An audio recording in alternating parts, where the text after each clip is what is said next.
বাংলাদেশের সহিংসতা বন্ধে এবং আরও সংযত হওয়ার যে কোনো বিষয়কে স্বাগত জানায় জাতিসংঘ।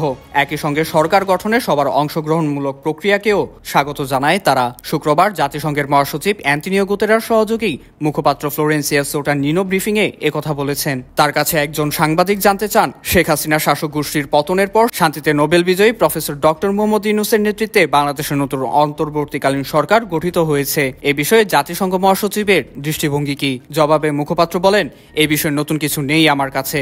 আমরা স্বাগত জানাই যেটাকে মনে হচ্ছে অংশগ্রহণমূলক একটি প্রক্রিয়া যা সরকার গঠনের জন্য নেওয়া হয়েছে। অবশ্যই আমরা আশা করি তা অব্যাহত থাকবে। এছাড়া সহিংসতা কমিয়ে আনা এবং আরও সংযত থাকার বিষয়ে আমরা স্বাগত জানাই।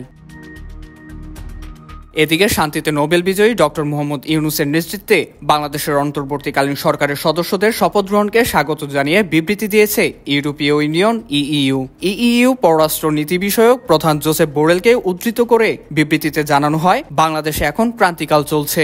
এই ক্ষেত্রে অন্তর্বর্তী সরকারের সবচেয়ে জরুরি কাজ হবে গণতান্ত্রিক পরিবেশে নির্বাচন আয়োজন এবং সাম্প্রতিক আন্দোলনে সহিংসতা ও হতাহতের ঘটনার জবাবদিহিতা নিশ্চিত করা। দেশের জনগণ ও তরুণ সমাজের আশা আকাঙ্ক্ষা পূরণ এবং গণতান্ত্রিক পরিবেশ সৃষ্টির জন্য এই শপথ গ্রহণ গুরুত্বপূর্ণ মুহূর্ত।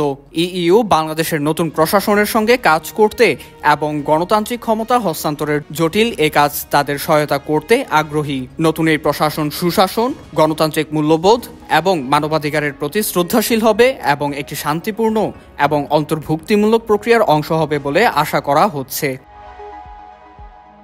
IVTV USA, New York.